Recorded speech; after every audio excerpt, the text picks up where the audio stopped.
ഇന്ത്യക്കാർ എന്ന് വെച്ചാൽ ചാണം തിന്നുന്നവർ എന്നാണ് അതിൻ്റെ അർത്ഥം.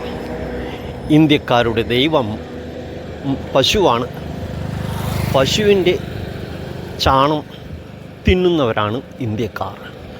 അതേപോലെ പശുവിൻ്റെ മൂത്രം കുടിക്കുന്നവരാണ് ഇന്ത്യക്കാർ എന്നാണ് വെളിനാട്ടുകാർ, വിദേശീയർ ഇന്ത്യക്കാരെക്കുറിച്ച് അറിഞ്ഞിരിക്കുന്നത്, മനസ്സിലാക്കി വച്ചിരിക്കുന്നത്.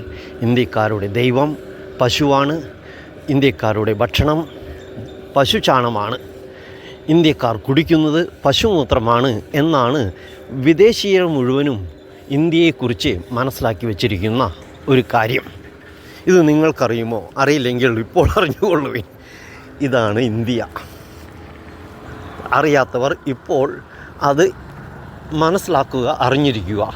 ഇന്ത്യയിലെ ഹിന്ദുക്കൾ മുഴുവനും പശുവിനെ വണങ്ങുന്നവരാണ്, ആരാധിക്കുന്നവരാണ്, പശുവിൻ്റെ ചാണം തിന്നുന്നവരാണ്, പശുവിൻ്റെ മൂത്രം കുടിക്കുന്നവരാണ് എന്ന സത്യം ലോകമെമ്പാടുമുള്ള മനുഷ്യർ മനസ്സിലാക്കി കഴിഞ്ഞിരിക്കുന്നു. അതിൻ്റെ അടയാളമാണ് ഇന്ത്യക്കാരെ, ഇന്ത്യയിലുള്ള ക്രിസ്ത്യാനികളെ ചാണം തീറ്റിച്ചും മൂത്രം കുടിപ്പിച്ചും വരുന്ന ഹിന്ദുക്കൾ ചെയ്ത് വച്ചിരിക്കുന്നത്.